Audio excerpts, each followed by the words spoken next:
Ladies and gentlemen, welcome to the Pro Wrestling World Talks with Dan and Mac. Hello, everybody, and welcome to another edition of Pro Wrestling World Talks.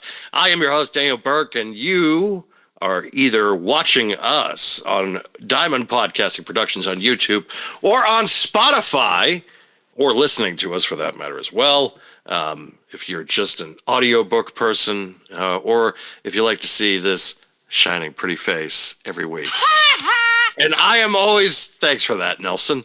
And I am always joined by my co-host and best friend for over 20 years, Mac. Yeah! Mac, welcome to the program again. Hello. And this week we are joined by a familiar guest to the program as well. One of my favorite Canadians ever, right up there with Bret Hart, William Shatner, among others. I would put him right up there with like Michael J. Fox in that category. And also, maybe I would put him ahead of like other Canadian wrestlers like Chris Jericho. Definitely Chris Jericho. Like he's actually one of my more favorites of than Chris Jericho. And I am talking about the promoter of Wrestlecore, the man behind it. And also today, for the first time, the mask is off. Kobra Kai! Welcome to the program. Welcome back. Thanks, brother. It's been a hot minute. Good to see you, pal. Did you lose the mask in some type of Taipei death match or something? What happened here? You know, for the sake of people listening, it was I lost it saving a bunch of children from a broken steamship that was going to the water. No, I'm just joking. I forgot it at home, so I'm gonna have my Cobra Cave lighting for tonight. If that's okay. Just the lighting in the background and the ominous lighting. Like he is waiting for John Wick to walk up, so that way he could just be like, Yeah, actually, I walked John Wick's dogs I walked John Wick's dogs on the weekends. So a part-time job. So we need that side hustle, you know. I love how they built an entire franchise of they killed this dog and he's looking for revenge. So, by the way, I very much appreciate the super kind intro, as always. I got a little less hair than Bret Hart. I got a little less shakes than Michael J. Fox, but I'm a much nicer guy than Chris Jericho. Oh, that's terrible. I was going to say, man, like the Jericho thing's kind of a low bar, but the other stuff I'll give you, like, for sure. I'll give you that. But, like, well, maybe not the Michael J. Fox one because I feel bad. And he was in. No, that was a good line, actually. There was a good line. Less shakes. That was good. Years and years ago, I met Jericho briefly once at this nightclub in Toronto after some WWE show. I said hi to him for 2 seconds. I didn't get a chance to really meet him at all. I really haven't had any interaction with him. Seen him on video more than anything else. But recently, by recently, I'm going to say in the last 12 months, he was part of an indie horror film called Dark Match. And we did a screening at the Rio Theater here in beautiful Vancouver, British Columbia, Canada. And he was there with Stephen Ogg and a couple of the other cast and stuff, and the director, producer, writer. And they had reached out to Wrestlecore and I to help kind of promote that screening. And he was there, super nice guy. Again, he seemed like lost a little bit, but he was super charming for the Q&A to the audience afterwards. So that's my only real interaction with him. I would be more impressed to meet like Stephen Ogg than I would be to meet Chris Jericho, to be quite honest, because it's like everybody wants to be Trevor from GTA 5, which has been delayed again. It was announced today that Rockstar will be delaying GTA 6 for another 6 months. So 1 year from now, November of 2026. So that means Thanksgiving is going to be so lonely for a lot of people because, Mom, I'm not coming home. Well, yeah, I was just saying, it looks, from what I've seen, it looks like it's going to be worth the wait. We can all play it when we get to Mars. It'll be released by then. But with Stephen Ogg there. So I had actually met him a couple years ago at the first official Wrestlecore show. We have been doing like a lot of indie shows and stuff, like just under different, one-off names. But the show that we finally decided to commit to calling it Wrestlecore and making it a thing was part of a convention called FanCon, Northern FanCon. And not only did I meet him there, my wife knew him from before that, but at that show, one of his co-stars from The Walking Dead, Ross Marquand, came in and actually did our Heroes versus Zombies match on that show. So we can officially say that Ross Marquand is part of the Wrestlecore roster because Stephen Ogg passed. I saw that you guys promoted another horror on Hastings this past October, which Yeah. Yes, another brilliant show. One of my favorite independent show concepts ever. And this time it was kind of like a VHS, so it must have been anthology. I think that's an anthology series, so I'm assuming that every match was kind of anthology based. Maybe not all the same ones from the movies, but maybe just a different kind of anthology that you guys maybe conjured up. Well, you know what, Dan, you went and opened the door for me to talk for a second here. So hold on. Horror on Hastings, definitely one of our favorite shows. We do an annual Horror on Hastings. We don't do a Halloween show. There's no, loser indie guys dressed up like Hulk Hogan or whatever on our shows. It's a horror theme show, and definitely one of our favorites. We do a very alternative format, and I remember when we first started streaming on IWTV, the most wrestling, a lot of the people that would watch the Wrestlecore stuff, it was hurtful. They shit all over it because it wasn't like very traditional in the box, kind of Mid-South style wrestling, and they hated it. But we just kept shoving it down their throats and kept posting it up. And sure enough, those same people who were sending us like the most brutal comments, they're like, we changed our mind. We get it now. We love this. And the viewership's like significantly higher. But this year's Horror on Hastings, being an alternative format, VHS is actually the Vancouver Horror Show Film Festival. It's one of the largest horror film festivals in North America. And they partnered with us. So we actually screened a lot of short horror films from the festival as our pre-show. And then during the matches, there were like all these callbacks in the matches to different things. We had all these filmmakers there, had a brand new AV director named Trillium Gibson, who just, his visuals were incredible. And the feedback was it was the best one yet. And that's all we strive for, is to be better than last time.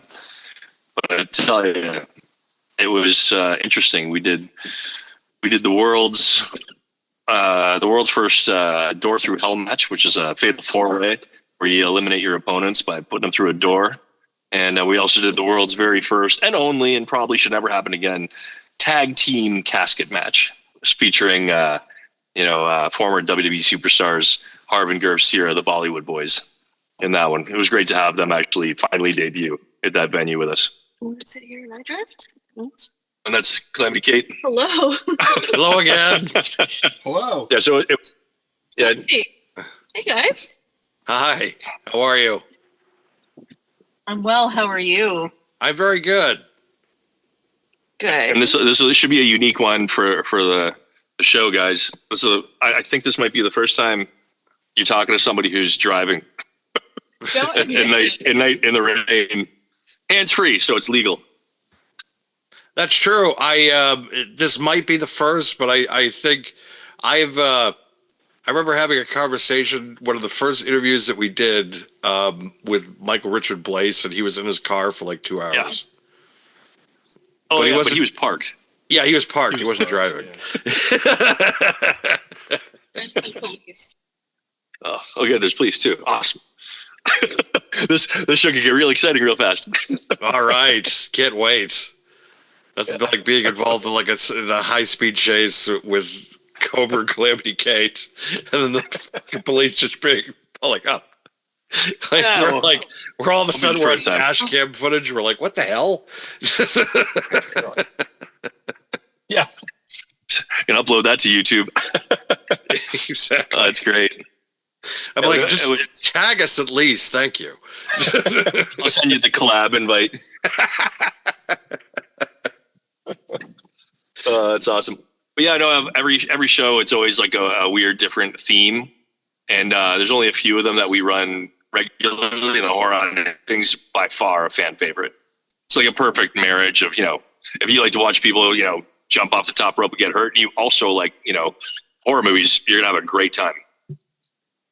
Oh, I mean, And if you don't, that it really is the perfect marriage, I feel like. And because you have such a, because there is a lot of crossover, I think, now in the wrestling business, and horror movies in general. I mean, going back to way back in the day with Ed Wood and things of that nature, and it's just I always felt like, even like you look at Memphis, for crying out loud had like The Mummy, before this is the intellectual properties and things of that nature, like The Mummy and Frankenstein working. They even tried to do Spider-Man at one point. I'm like, has Marvel not sued you guys yet? But it's just like, that's intellectual properties were kind of still kind of hard to deal with when you deal with regional TV. yeah. Well, it's one of those things like, if, you don't get caught, right? Exactly. I mean, how did Paul Heyman get away with using all that like copyrighted music back at ECW back then? Clearly, you're not paying anybody. How are you being able to do this? Just coming into the Wi-Fi here. There we go. Am I back? Yes, you're back. Okay, perfect. There's always like a little blip of there's always a little blip there when I pull into the garage. Yeah, no, I mean, wrestling's renowned for doing crossover stuff to grow the audience. Speaking of stealing IP, obviously Hulk Hogan, the most famous, IP theft in the world from the Incredible Hulk name and stuff like that. But I love that you pointed out Memphis, Memphis wrestling, when Jerry Lawler and Andy Kaufman had that big row, that big popular row for years. That was a perfect example of Andy Kaufman getting involved in the wrestling business, but really making it his own. That's textbook. That's like what it should be.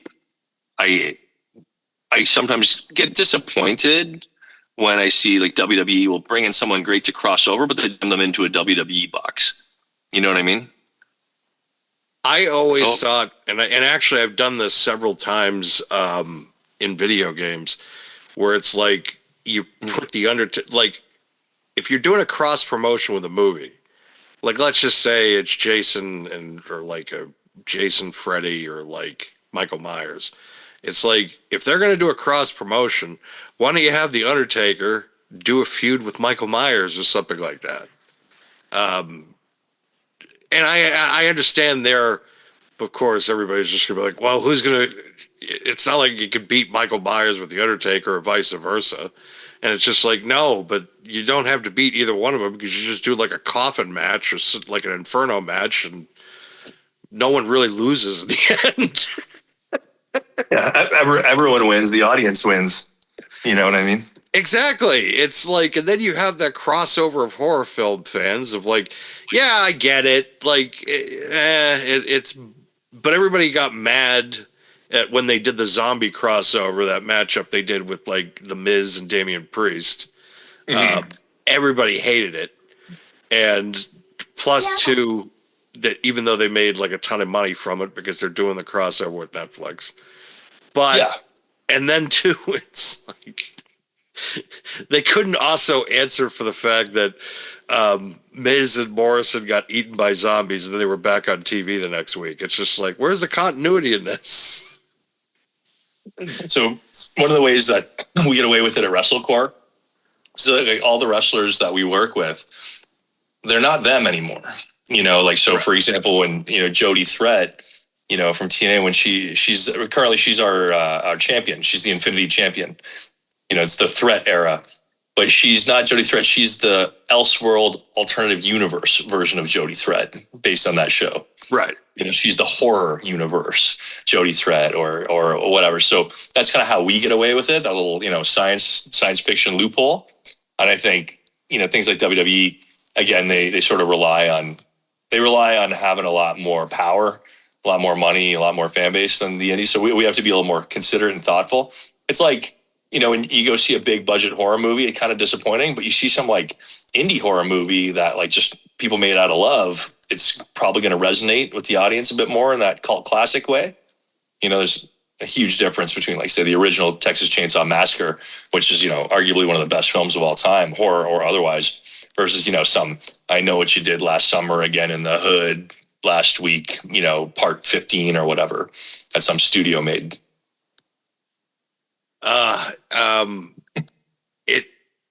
I will give a lot of the big budget movies, they've really tried with some of the horror films lately. I'm still trying to get over, though, the way that they ended that Halloween trilogy from Halloween. I was just Ends. thinking the I'm like, exact same thing. I remember the I don't think I original remember it. Halloween and then Halloween Ends, and I'm just like, Corey the movie. Yeah. It's like, what is this? Yeah, Mac, remind me. Dan, remind me. I don't remember how they finished it. It was that bad. I don't remember it. Remind me. It was, they had pretty much the whole movie was that guy Corey. Okay. And then all of a sudden he took Michael's mask. He somehow got the mask for Michael.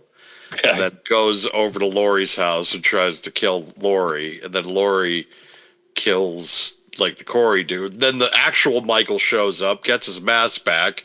Him and Laurie have the big final send-off. Okay. And then she, throws him in like, the wood then they throw him in a wood chipper to end it. Like, it's almost like an addition of, it's almost like they watched Fargo and they're just like, oh, we use that. Like, That's funny, actually. That's funny. Hey, you guys, I don't think anyone saw this Fargo movie. What do you say we steal this thing? it's been Do this 25 finish. years, right? Yeah. We'll just do this to the finish. It's like, this is how we're going to finish this up. Yeah, it's sort of like, a lot of like very new independent wrestlers, like people who just kind of got their green light recently. They'll see something on, whatever. They'll be watching like New Japan Pro Wrestling or some episode of AEW or whatever, and they'll see some move. And they're like, no, I'll do that at my next indie show. And you go to this indie show that, doesn't really have an agent, doesn't really have anyone kind of coordinating anything. And, 3 out of 5 matches all have the exact same finisher. Oh, God. I mean, it's funny. I don't know how much the audience actually really notices that, but like if you're a wrestler, you put in your 10,000 hours, you notice that. You'll notice everything in a match if there's repetition from match to match. That, I think, is the hard part, is these guys having to just one up each other. And then too, it's just like, well, that match is over. This move is over right now. This will get me more hits or something like that. Like, because somebody else just used it this past Wednesday or Thursday or Friday. God, and there's wrestling on now, like, all the time, like every night of the week. It's just like, Well, even my consumption of wrestling is really, I'm embarrassed to admit this as a 46-year-old man. I spend a shitload of time on TikTok. I don't contribute to it. I just like scroll on stuff. And I'll come across these like little clips from like, Will Ospreay match, something like that. And before I realize that I've watched this 10-minute long clip and I'm like, was this a match or a highlight reel? Because it's amazing. And I can't look away. I love watching it. It hooks me, but I don't think I could sit down properly and like watch a full TV broadcast at this point. My patience level is just not there for all the, talking and fluff and commercials and stuff in between. it's a chore. It's a chore. It should be about like the wrestling product, Yeah. not like the actual in-ring product, instead of it just trying to be like a giant like commercial. Well, I think of it this way. If I watch a movie that I really like some world I really like I like Star Wars, I'm at that age where I like Star Wars. It was in the right wheelhouse when I was a kid. And I will watch like the behind the scenes clip or the edited scenes, or like, 'cause I want more of that world that didn't come from one movie. Or like I'll watch the spin-off TV show. So if the quality of the wrestling in the ring, where that story really got me, I really kind of have my suspension disbelief and I was into it. I do want to see them talk in the locker room, or I do want to see them getting out of the Uber on their way to the arena, or I want those extra things. But if you're just kind of going through the motions and putting that stuff up as part of your product because you just, you're supposed to, or you think you're supposed to, but you've lost sight of that first core part at all, and to your point, Dan, 100% agreed. It's a chore to watch it. It's a burden to watch that stuff. I love how you put it though, Kobra Kai. Like you just nailed it. Like going through the motions. Like that's 100% what it feels like lately. And, well, you can really see the difference between the people who are like eager to be there, passionate, because that sincerity transfers live to the audience, transfers through the screen to the viewing audience. And when that sincerity is not there anymore, that also very clearly comes through. And I know that there's a lot of wrestlers that I like watching who, maybe it's not everyone's cup of tea, but man, that sincerity is there, that passion is there. That's what gets me. You know, even on our indie wrestling shows here. So in Vancouver, every town, every city's got like, one or two or three kind of indie promotions. Out here, I think there's 9 full-time running promotions. Like I'm the one who literally runs the least number of shows. We all work with the same local wrestlers. They're all super, super talented. But you can sort of tell who's just kind of going through the motions, who really loves their product. Like to anyone listening, one of my favorite show in town, including my own, is not my company. It's a company called Boom Pro Wrestling. It's so fun. It's so dialed in. All the workers there love being a part of the show. The ownership and the creative side of that company, guys like Max and Kyle Fines and stuff, they're sincerely love what they do. And there's no doubt in my mind that if any of the promotions in Vancouver really do kind of take it to that full-time next level, I put all my money on Boom Pro Wrestling. And Yeah, I hope they book me for something.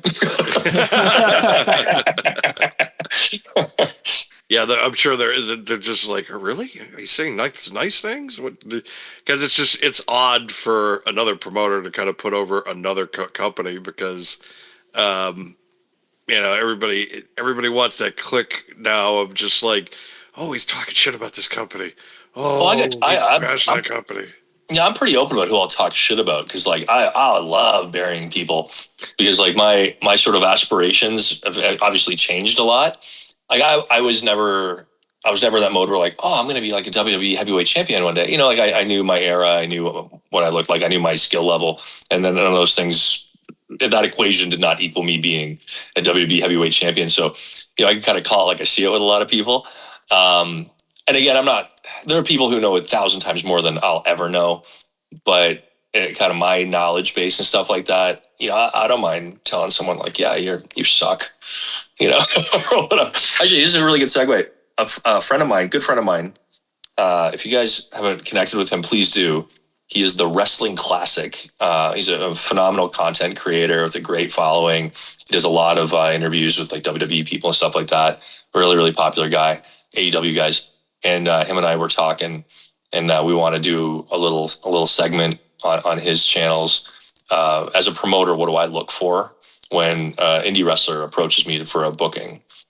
And I think it's just a really interesting subject that doesn't get talked about much because most promoters, they're not has-beens, there never was, they're just assholes. And unfortunately, that is like a majority of them. There's very few people running like a wrestling company that's a real company. And when I have indie wrestlers hit me up who I've never heard of before, some of them I really, really do give quality attention and consideration to because of the way they've approached me. Like a job, like here's a resume, here's some nice photos, hello, nice to meet you, this kind of introduction, as opposed to the ones that like will DM me and sit forever in my requests folder because they're not even following the company. And they'll be like, yeah, I can do this for you and I can do that for you and I'm the best. I'll tell you, one of the big things for booking wrestlers, if you tell me you're the best, I instantly dislike you. I instantly know that you're no good. But if 4 or 5 people I know tell me that you're like really, worth considering, I'll tell you, you're booked. Like, I don't even have to see you. If people I like tell me they like you, you're in. Like, there's a local wrestler here. He actually travels quite a bit. His name is Elliot Tyler, and he's wildly talented. But I trust that dude's opinion, left, right, center. He'll introduce me to somebody who's like, you should book him. I'm like, okay. Hey, what are you available on this date? And that's it. That's all I need from him. And I've never been disappointed. Nice. Yeah. I feel like now that needs to kind of be what promoters should do is it needs to go by word of mouth by people in your locker room. And also too, if you see the person on social media that has a following, that has that you kind of come across instead of people coming to you, because I feel like coming to you, they're just going to give you the same old line and dance that everybody else does, that you've heard 6,000 other times from 6,000 other people. And it's like, I don't want to be in that spot. I don't want to have the conversation of telling you, not tonight, kid. Like, it's just, I don't want to have that conversation. I also don't want to, you know, deflate your fragile ego if you have one, because the fact that you're coming to me now and just trying to tell me I'm the best when I have, again, 3,000 other messages right now from other people telling me the exact same thing. Yeah, like just please don't send me a 32-minute long indie match to watch from your Google Drive folder. Just, I mean, dude, I got a kid. I run a company full time. I run a, like, during the day, like 9 to 5, I run a company, and then I also run a wrestling company. Like, I don't got 32 minutes of my day for you, pal. You need to watch my 6th and 20th 2 count and see how I sell it. Yeah, did you see it? Did you see it? Did you see my facials at the hard cam? It's like, oh my god. Well, so especially, and you know, like wrestling is a really exciting time for wrestling now, because there are a lot of great creator owners who are doing really interesting things on their shows and stuff. And so, like, if you're like a local wrestler to me, and by local I mean like you can get here on your own. And then first thing, come to a show, come and see what we do before you ask for a booking, because this is not for everybody. And that's I've had guys who got booked on the show and afterwards said, "Hey man, really appreciate it, but this isn't for me." It's like, yeah, I hear you. You know, so definitely come see it first. If you are out of town person and are interested in working and just kind of getting out there and stuff, big rule of thumb, not going to carve it in stone, just a rule of thumb. If you approach an indie promotion, mine or any of them, fucking follow their shit on social media, watch some of their stuff, and just have an idea of who they are before copy and pasting your fucking shitty Chat GPT fucking prompted, you know, "Can I work for you, sir?" bullshit. You know what I mean? Like, and like, just again, a bit of sincerity is all I'm asking for here. And my little dog's trying to get in the room. So, you know, it's a general idea, but if someone's not following me already, it's going to sit in my request folder forever until I notice it. And I'm pretty sure everyone else is the same way. That helps. But yeah, watch the product before you want to be a part of it. Yeah, don't like just sit there and just come off like, oh, you know, like, I heard some things, you know, like, and then they're talking about people that you've never heard of, like, they're just going off of just like, I never booked them. Like, Well, you mentioned about do they have a good social media following? Now that is important. yeah, To a degree. What I look for how active you are with your social media. So I don't care if you have 200 followers, you got 200,000 or 2 million followers. I mean, obviously the more is better for sure. But if you have, there's one person who remain nameless, and they have I like close to 1 million followers. No, sorry, close to 100,000 followers online, but they don't post fucking anything about upcoming shows or anything like that they're doing. Maybe one story is kind of the most I'll ever see. And I know they're tagged and stuff, so they could easily reshare it. And they'll usually only share something maybe post event, and it's pretty cherry picked. Often don't even credit the photographer. Usually don't credit the company. It's just they're so self-centric. To me, that social media following theirs is useless because it does not benefit the event at all, or any of your colleagues that you're working with at all. You know, and wrestling is a team sport. You know, you're in the end of your opponents. Oh, sorry, my dog's there. Your opponents, but you're also teammates. You know, you're there to put on a good performance together, a safe and exciting performance together. So yeah, fucking tag that person you worked. You know, tag your referee, tag the company, tag a sponsor if you got a good one. By the way, guys, this is Greg. hey, buddy. This is the Kobra dog. Yeah, Greg's hey, a muppet. buddy.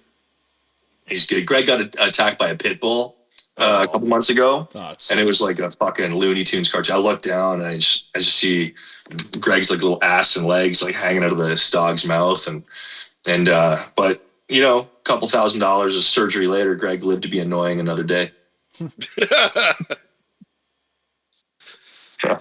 animals are great, but it's just like I had to get an insurance policy on one of my cats because it's like he grew up in like a hoarder house and he has like he has like a cauliflowered ear, all that stuff. Oh, And I'm just like, you're going to be expensive, I feel like. So I just had to get insurance for him.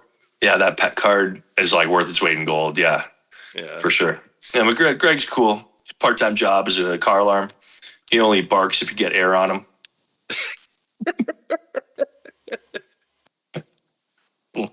But yeah, just to put a little bow on that, I really support indie wrestlers going and working as many places as often as they can.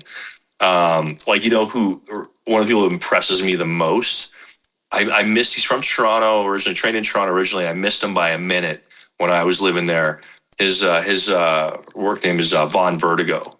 And not only is that dude super talented and got a genuine, sincere passion for what he does, he loves what he does. That guy gets around, travels, and when he works at a company, they always have him back. That speaks volumes to me.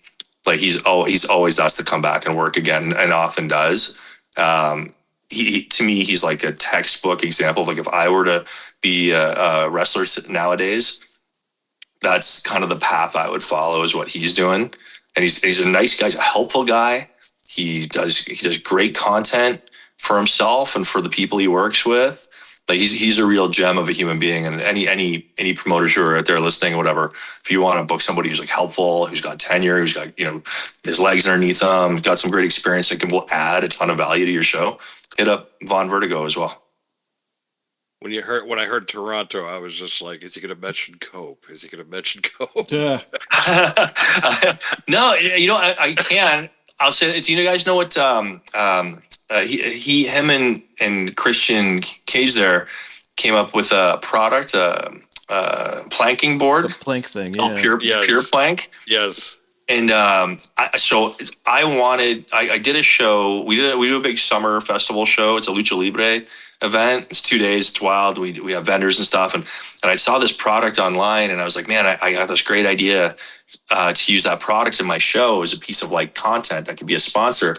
And I saw his name on one of these posts. And I was like, oh, I'll hit up Cope and see if he can introduce me to these guys or give me a contact.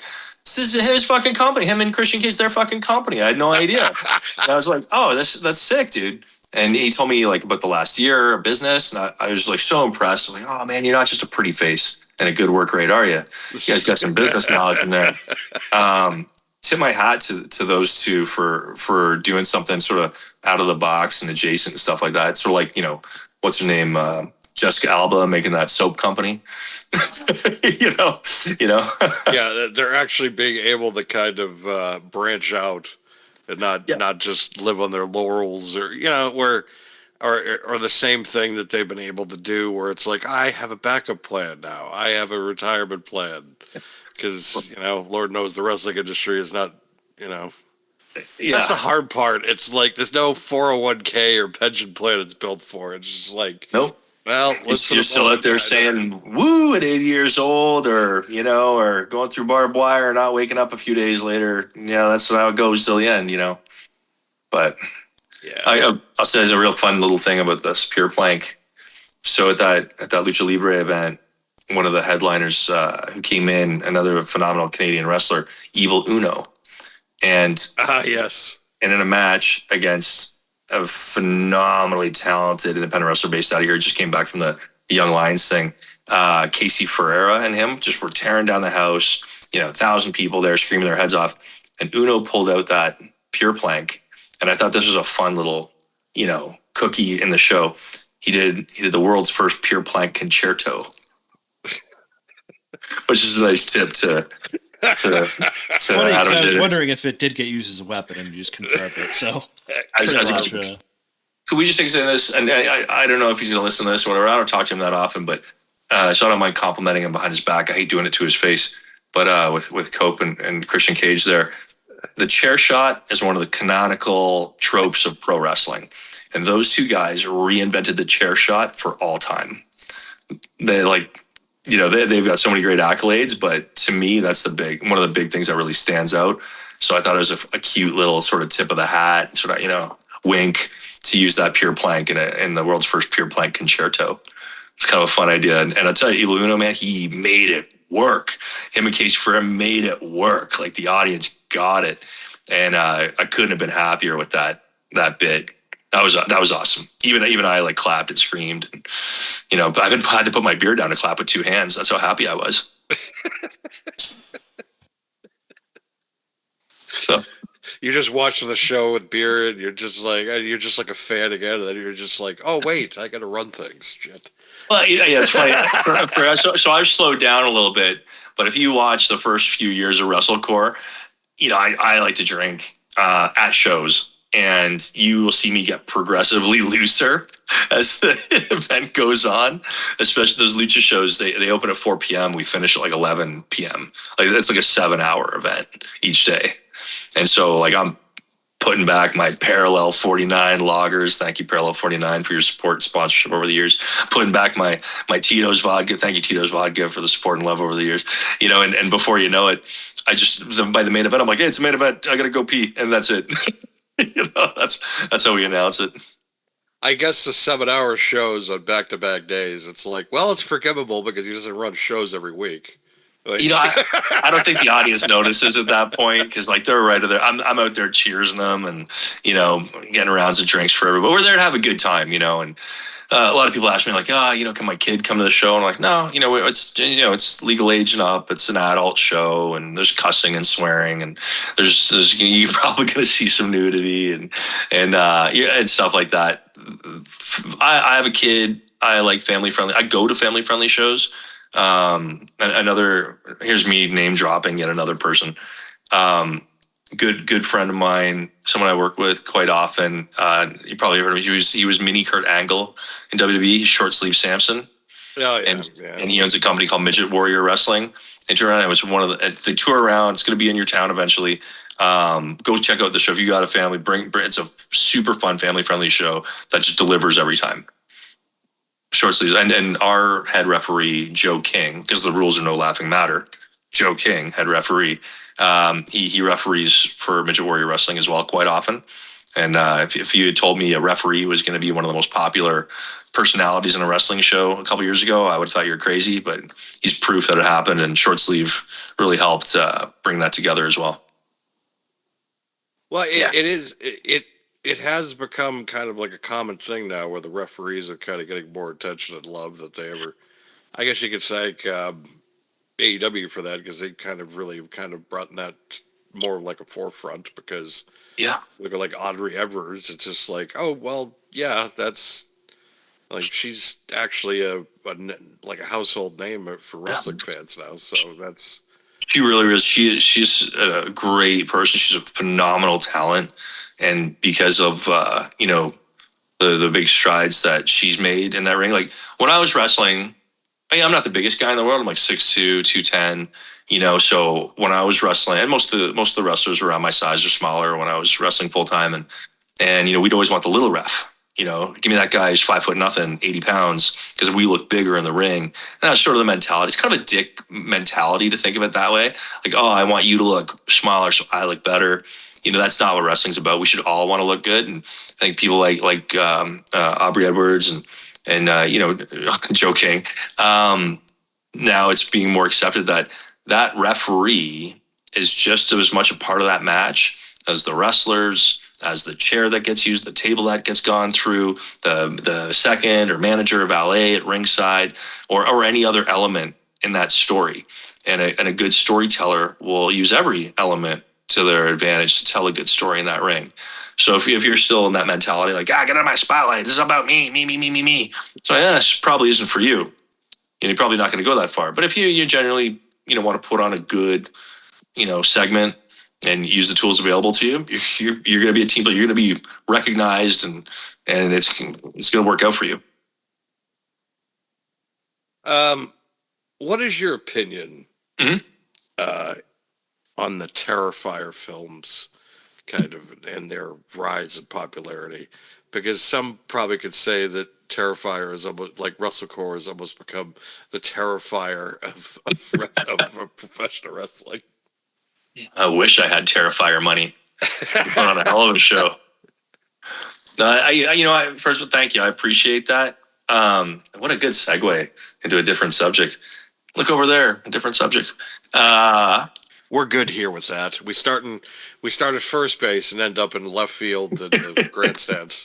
Vast amounts of I'm not going to pretend. I'm not. Sorry, what was that, Mac? That was I got Ozzy. an Aussie soundbite here. Hold on. That was you. Fucking hell. Marijuana. So I'm not going to pretend that I was on the ground floor with Terrifier. I'm embarrassed to admit I heard about it after it was kind of like, everyone else saw it. It was a little late to the game. And I remember, so my wife, Calamity Kate, she's like, punk rock, or a chick. And, every couple of months, we'll be cuddling up on a movie night. She'd be like, let's watch a horror movie. Ooh, that's pretty cool. And I'm like, yeah, hell yeah. That's that woman I started dating years ago. Yeah, let's do it, baby. And like 3 minutes into the movie, she's like, I can't watch this. Turn it off. It's too scary. So it took about a week to watch Terrifier the first time. So we could only watch it like 5 to 10 minute increments before we was too scared we had to turn it off. But, autism is a real thing. And, I guess serial killers have it. But smile, yeah.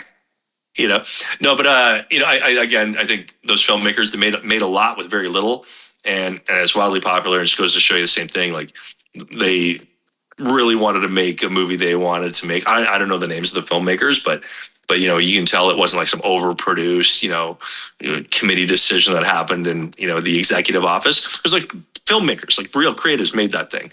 And everyone, the cast, the crew, you could tell they all really put out for it. That, to me, the Terrifier is the modern day Texas Chainsaw Massacre. Like, it's the one that, 20 years from now, people will say, really upgraded the horror genre. I appreciate the fact that they did everything on a really small budget. Yeah. And also the use of practical effects. Thank you. Absolutely. That to me is massive because even though there were a lot of people like Ramiro was using like CGI effects too at some point in his later films, like Land of the Dead and things like that, which I was okay with. But then it just got to a point of just like, okay, not everything needs to be CGI, guys. Well, I think there's a difference between like Romero being like a pioneer, like, hey, this technology is new, let's see if we can use it and do something cool with it, versus like, just CGI it, like all the big budget CGI movies, like what's like a Transformers or a fucking G.I. Joe or Marvel movie or whatever. If you look at all the henchmen bad guys, like all the army of bad guys, it's like they're buying the same CGI model in the same, Adobe, creative store or whatever. They all look exactly the same. Too many knobs and buttons on them. They just don't read to me at all very well. But yeah, I love that they use practical effects and made a budget go far. I'm never impressed when somebody has a huge budget and does something cool. I'm like, yeah, great. Anyone could do that. I mean, show me something cool that you had to scramble for, that you had to like really think about how you were going to pull this off. Like that impressed me. Even I keep saying my wife, Clemmy, she's a very, successful filmmaker. She's a producer. And sometimes I'll be walking through the kitchen. She'll be on like whatever Zoom call, and I'm seeing how she's wheeling and dealing to like make a $5 million movie out of $2 million. Like that impresses me. Well, I know that she's involved with the Luna Vachon project, the documentary that's coming out. Actually, great news. Not sure how this pod's going to be posted or when it's going to air, but if you are in this week, Vancouver. Actually. Oh, this week. Okay, great. Let me plug this. This is gonna be awesome. Thanks. Okay, so if you're in Vancouver, November 26th, Lunatic, the Luna Vachon story, will be premiering in Vancouver at the historic Rio Theater. So it's, I think the tickets are available now. I'm not 100% sure, but it's gonna be packed. It's screened at Fantasy Fest in Austin, Texas. It's screened at whatever that big Montreal Film Festival just was. Where else was she? We did the premiere in Toronto already a couple months ago, and a few other places. And it's the people come. Greg Oliver was there. Like the people who came out to see the film, packed house every time. And I'll tell you, that Lunatic documentary, that makes the Dark Side of the Ring Luna Vachon episode look like a fucking cup of decaf coffee. But yeah, you don't even realize the heartstrings going to pull on you in this one. Super worth watching. I've already heard some early reviews and also too some stuff that really was legitimately shocking. Yes, that's the other thing that's going to upset a lot of people. Yeah. It really, yeah. I don't want to go. I don't want to go into specifics just because of the fact.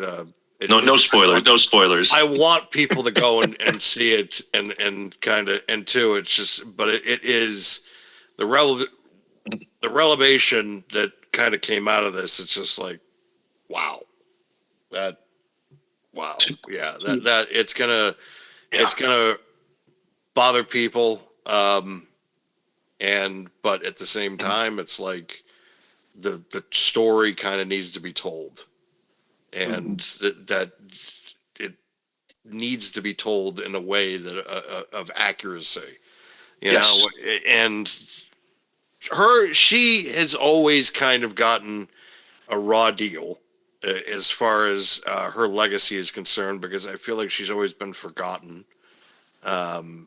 Because go back into the early 90s, the mid 90s especially, the Raw video game that came out, she was the first female talent, the only female talent. It's like 11 male wrestlers and then Luna. Yeah. It's like, So nobody talks about that though. well, yeah, and again, not to make this like super self-centric about me or Wrestlecore, but a lot of wrestling promotions, they don't like to have a male wrestler versus a female wrestler or whatever, right? At Wrestlecore, you're all just fighters, and it doesn't matter if you're guy, girl, trans, purple, tall, short, fat, whatever, it doesn't matter. But we don't put a spotlight on that. Never once we say, hey, look how forward thinking we are. Here's a spotlight on it. It's just the way it should be. Like, everyone's different but equal, in my world and the Wrestlecore world. And the fact that Luna, I think, is really underappreciated. She could go and other people have said this. It's not an original thought. At the time, a lot of the lady wrestlers, they just weren't trained the same way the guys were and stuff. And the quality of their performance suffered because of it. But Luna get in there, perform, in my opinion, better than most of the active professional boy wrestlers at the time, men wrestlers at the time. And the fact that she wasn't a video game, you could put her in the ring with anybody. She could go, man. If she was around today with the way the internet was, nothing could have stopped that lady. Nothing. No. No. Yeah, she'd be top of the business for sure. And so it's she's kind of really ahead of her time. But thank goodness for her and other people like her, like Mad Maxine and a couple other people in that movie who, honestly, they kicked open a door for other people, but they fucking got in there enough to make that opening happen. And that's a big, big win for our business in total. You look at some of the awesome talent. I guess see her on TikTok all the time. Sol Ruka, some of the shit that she does, the moves she does, I'm like, holy shit. Yeah. I couldn't even imagine. I was a flippy, high-flying guy when I wrestled. I couldn't imagine doing the stuff she does. I honestly just be too scared. I piss my pants thinking about it. It's it's the same thing with Will Ospreay. It's just like, what are you doing, dude? And dude, yeah, he's just a genetically born to be a rubber ball wrestler. He's incredibly gifted, and not just, it's not like he was just gifted, he's born with it. Like, that guy worked hard for every single physical attribute he has, but beyond that, his brain for wrestling, holy fuck. He's living the year 3000. He's living wrestling year 3000. A lot of a handful of his cohorts are like that. And it honestly kind of makes me just want to quit. Kenny Omega, is another one, and he's one of Canada's favorite son. Yeah, he makes me want to quit wrestling because, I know no matter how hard I work, I'm never going to be able to hold that guy's gym bag. Have you two ever crossed paths? Yeah, actually, many years ago, in my first, I don't even know if I was really having matches back then. I was in training and we had a bot show in this thing in Toronto called the Man Show. It's like a convention full of like, whiskey bottles and fucking four-wheelers and shotguns and all the stuff that men are supposed to like. And we were asked to put on like a series of wrestling shows throughout the day as like one of the features there. Kenny Omega showed up with a guy named Zach Mercury, another Canadian. And he was a little different at the time, a little smaller and stuff like that. Still wildly talented. It was those two were there on that show. So I was booking them. Showtime Eric Young was there. Sean Spears was there. I couldn't tell you everyone who was there because it was so long ago, but those are some of the people that really stood out because, I had some type of valuable interaction with them. It was very memorable. And then nothing from Kenny Omega. Never stayed in touch. I don't think I was interested in staying in touch. I know he wasn't. And then fast forward years and years later, maybe about 10 years ago, I was in Edmonton, I think. Edmonton or Winnipeg, I don't remember, in some shopping mall with a buddy of mine. And I'm up into Kenny Omega. And I was like, hey, man, how you doing? And he just looked at me like I had two heads. And so he's like, hey. He's like, yeah, good to see you. Do I know you? I could tell I wasn't registering, and I had to give him that friendly reminder. I looked like a dummy in front of my buddy, my non-wrestling muggle friend. He's like, why are you approaching this like fucking blonde-haired, crimpy dude and randomly, you trying to hit on him or something? So no, I know that guy. He's like, yeah, sure, you know that guy. I'd be like, do you know who that is? And he'd be like, no. It's like, Well, also try say, who is that guy? And say to your muggle non-wrestling friend, that's Kenny Omega. What? Right?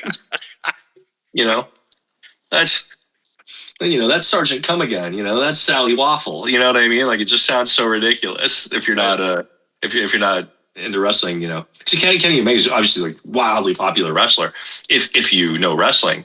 But if you don't know wrestling, if you don't watch it pretty right, you don't know who Kenny Omega is.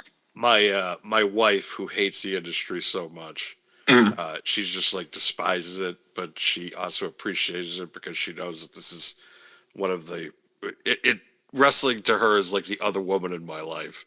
It's like that's the mistress. It's just like there's me and then there's that, and but anytime she hears Omega, she just automatically just thinks of Kenny, and she's just like, I hate that I know that, and it's because of you. Oh, man, that's why I love to use that term, the other woman. So, I'm a happily married man with a kid. My favorite thing I ever did in my life is become a dad.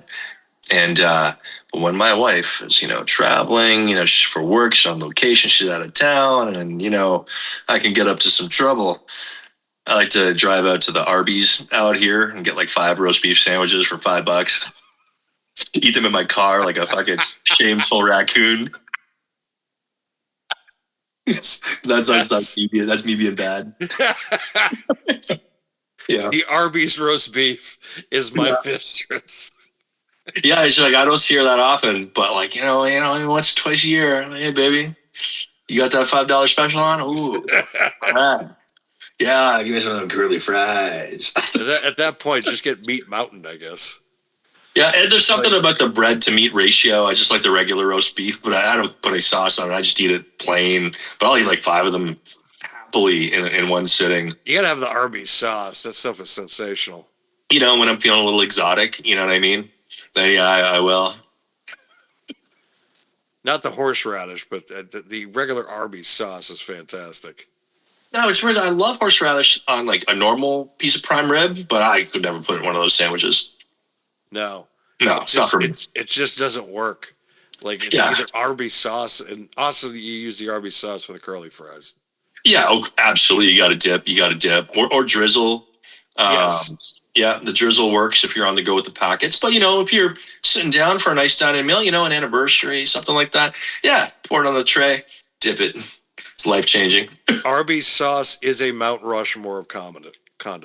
People need to realize that it is on the Mount Rushmore. Agreed. Like, it's up there with mustard and ketchup, and then it's a close third Arby's sauce. I sort of feel like mustard and ketchup are they're for their grandparents at this point. You know what I mean? They're for the older generation, the greatest generation and children. Yeah, exactly. Yeah, we can do better. Love wasabi. Yeah, I put that shit on. I put wasabi on some with peanut butter. I love wasabi. That's funny. Just real quick on Arby's. again, we're not good friends. We're like acquaintances and stuff like that. But if I do see like a funny Arby's post meme or something, yeah, I'll DM it to Ethan Page once in a while. Just see if I can get a smiley emoji out of him. You've got to be thrilled with what he's been doing recently. Yeah, very, very much so. Very much so. I had zero to do with any part of his journey other than I was in the same room with him a few times. Super funny guy. Always super nice to me. He's super nice to everybody. Yeah, he's like super Canadian. He's just a friendly guy. He's likable and he's a bit of a cup of coffee. Like when you're around him, you just kind of like a little more perky, a little more awake. He's just a good person to be around. God, I hope he's not getting canceled or something like that. I don't know about it. And I'm just burying myself by saying what this guy is. Okay. I was putting somebody over recently. He said, "Yeah, he's a nice person." And we'll time stamp this for you. This is November of 2025. November of 2025. So anything that happens after November 2025, he cannot be held responsible for what he is saying. Yeah. He cannot be held responsible. Okay, we're good. Yeah. Well, and I will say, so yeah, he's a good person. He's good for now. No, I'm joking. He's a good guy. Now we all have to be in that spot now of just like, tomorrow could be a bad day for someone because something happened 10 years ago that we just found. Yeah. Even it's funny because not that I say I'm out of the loop, but I should know some things. I just don't. I just, you know what you know, you don't know what you don't know. And a while ago, I was putting somebody over, and a friend of mine's like, "Hey man, they're canceled because of this and this and this." And I was like, "Oh, that's the first I heard of it." So I had to do a little fact check myself just to be. I was like, "Oh yeah, that was legit." Okay, not a good thing, but it gave me this horrible idea that I will share with you now as kind of a way to wrap this session. So again, with Wrestlecore, we do some alternative things, we do some alternative format things, and every idea is a good idea. There's no such thing as a bad idea. It's your ability to execute that idea that makes it good or bad when it's actually being done, right? You can have a great idea, but if you fumble the execution of it, it's shit. Well, I had just a genuinely bad idea that should never be executed, should never be done. And that idea was to do a cancel battle royal where all these people have been canceled over the last, 50 years or whatever, get to jump into a ring, and whoever wins, over the top rope battle royal, and the last person standing gets uncanceled. And you could have Kevin Spacey and Bill Cosby in there, and Kramer from Seinfeld and whatever, just like really horrible, shitty people. But then, it should never be done. I just thought it was a really horrible, funny idea. Bill Cosby's putting a sleeper hold on everybody. Oh my God. And then just Kevin Spacey's just doing low blows. Yeah, maybe a sting smile. Face. Yeah, exactly. But the whole time he's holding 2 Oscars. Those are his weapons. He's just hitting people in the head with his Oscars. And Jen Shaw is there, on the outside, fucking pickpocketing everybody's ring robes. That kind of thing. Why do I know who Jen Shaw is? Fuck. Anyway, this type of thing. So, if anyone wants to drop a comment and who they think should be entered into a cancel battle royal in the comment section, I'll read those comments. Well, I guess you can put me in there, pal. I did win a Royal Rumble. I got battle royal experience. How about Put me in, kid. Put me in, kid. Put me in, kid. I love it. Dan, this is great to catch up with you, brother. I can't wait to do this again. I you got to take little Greg here outside so he doesn't piss himself on my lap. No, I understand. We gotta hit the hay anyways because it is rather late here on the East Coast. But Cobra, thanks again for coming on to the program. It's been so long. If anybody wants to check out Wrestlecore, wrestlecore.ca, you got online for all future events and also to keep up with everything Wrestlecore going on, especially with events going down. When's the next one that you got coming up? So actually, this is the very first place it'll be announced because I just got the confirmation this week. The next Wrestlecore event will be at the historic Rickshaw Theater in Vancouver, British Columbia, Canada, on probably one of the coolest dates you'll ever get in your life. Friday, February the 13th. Fantastic. Yeah, there's a lot to play with thematically for that date. So you can be very confident that I'll blow it and go some totally different direction. I believe that's also Super Bowl weekend here in the States. Is it really? Well, that's on Sunday though. So, right? So yeah, so I'm not going to replace that. So that's a big, massive weekend that you're going to be a part of. Hell yeah. I often find myself, just through lack of foresight, booking dates against dates I shouldn't be booking. Like, I can't tell you how many times I've booked a show on, like, you know, fucking a World Series game or a fucking WrestleMania day or something. I don't know, negligence or just lack of care, I guess. Probably better. I mean, luckily you had the show Horror on Hastings this year in early October, so you were able to skip the impending World Series run for the Blue Jays. Yes. Although I will say a friend of mine, he actually, he's on camera, Game 6, and he was in Halloween apparel as Hulk Hogan, coincidentally enough. He was on, so if you watch Game 6 back, look for Hulk Hogan.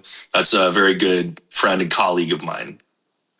The Blue Jays played like the Blue Jays for 5 games, and then 6 and 7 they played like the Maple Leafs. Yeah, but you know, they're from the team's a Toronto team. Toronto sports fans are used to this. You know, they live in a state of heartbreak constantly, whether they're a hockey fan or anything. You know, that's what they're used to. Go sports. Go sports. Go sports. On that note, Cobra, we will leave you adieu so that way your dog doesn't pee on the floor. Oh, he's not going to be on the floor. He's on my lap. He's going to piss all over me. Ah! Great. I'm going to do my Blippy impression. Yeah, I can do my little Blippy impression over here. But thanks again. www.wrestlecore.ca. It's a website. I'm much more active on social media. It's Wrestlecore. You'll see it. All right. Thanks, brother. Night, Cobra. Have a great one. Thank you, Dan. Thank you, PW. Thank you. All right, I'll see you guys soon. Cheers. Have a great night. Thanks. You as well. Thank you.